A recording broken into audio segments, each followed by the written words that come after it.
Greetings, welcome back to the shop. Hope this is going to pick up my voice well enough. There's a lot of cars on the road. I'm going to talk a little bit about the kiln and how it works here. I'm on the, we'll call this the back side of the kiln, the side without the door. You see the burner port. It is mirrored on the other side, except there's a door on the other side, which we'll go to in a moment. Burner, chimney over there.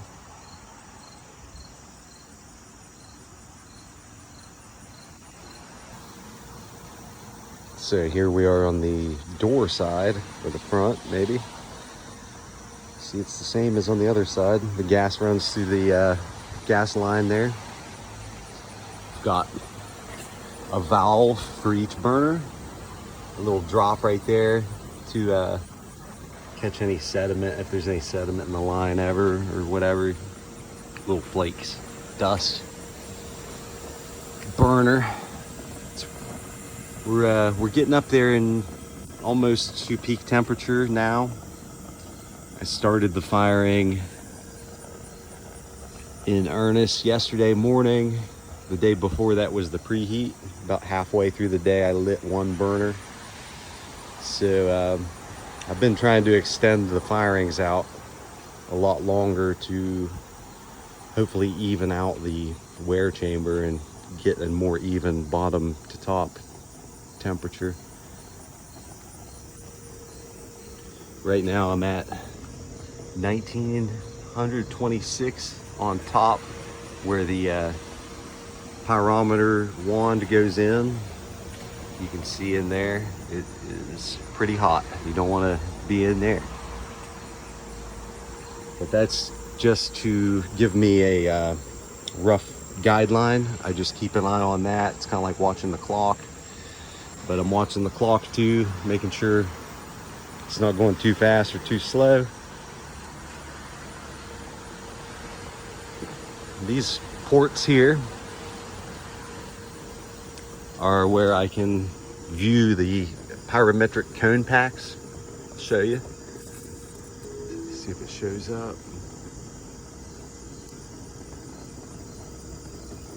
You can see those triangular pointy cones.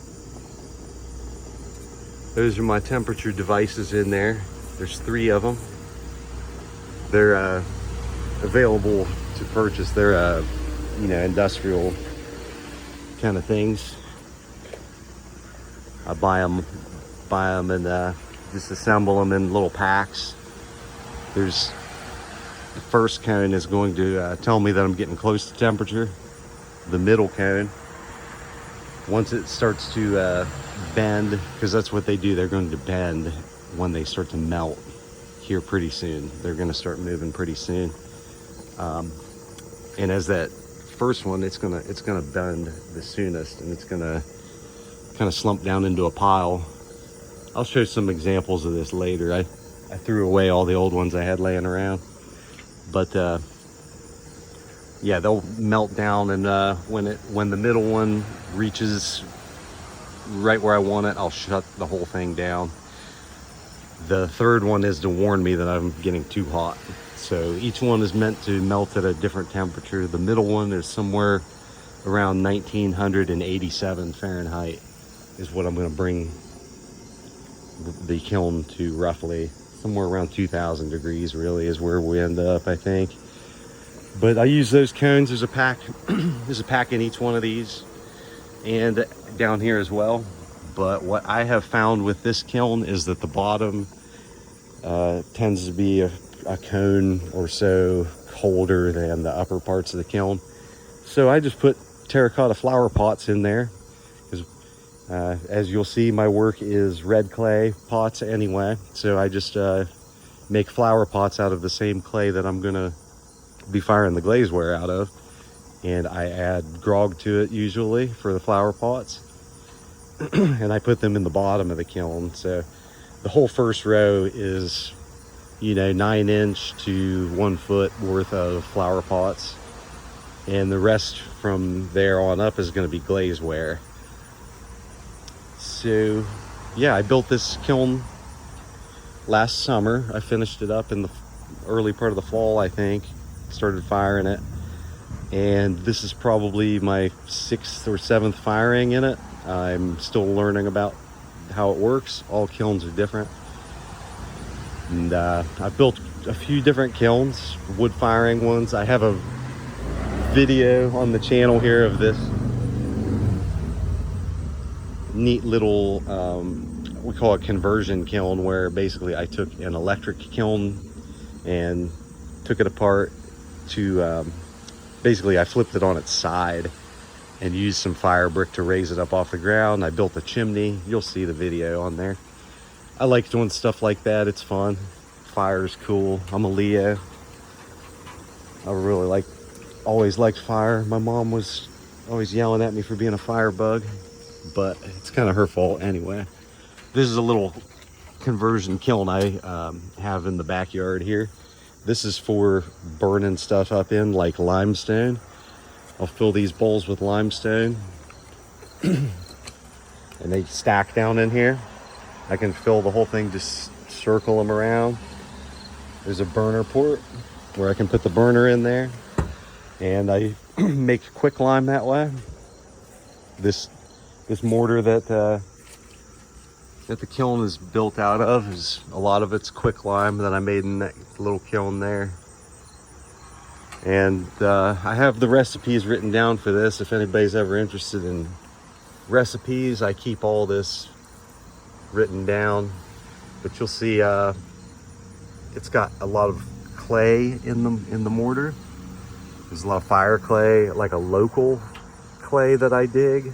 Not the same clay that I make pots out of. We have a lot of clays around here, but it's like a more tan colored clay, and it's actually near the shop. I'm really trying to go find a pure seam of it where I can then dig for pot making. I need to test it some, but it seems like a really nice clay. So I threw it in the mortar in a pretty high percentage, because if I ever need to take this kiln apart and move, I can probably tap these bricks apart pretty easily, because I made it to be able to come apart. And it's already getting some little cracks in it.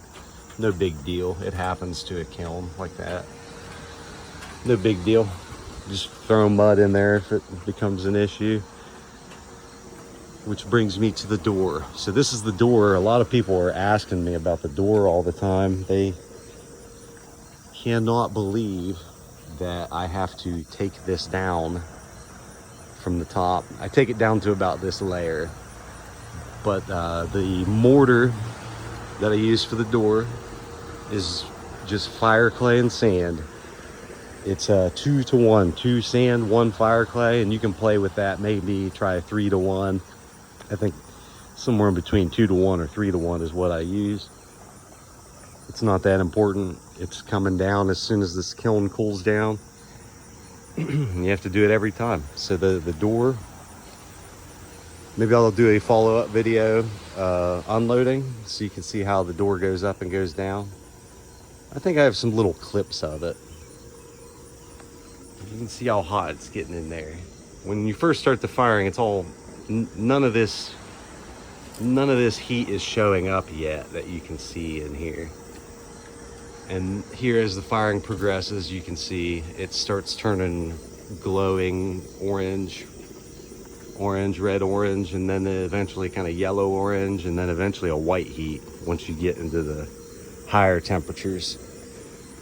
But yeah, this is the kiln. I've explained a little bit. I guess the damper is the last bit.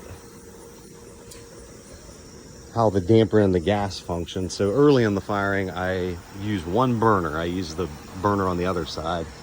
Overnight into the next day, and I showed up, it was almost 800 degrees when I got here after an overnight preheat.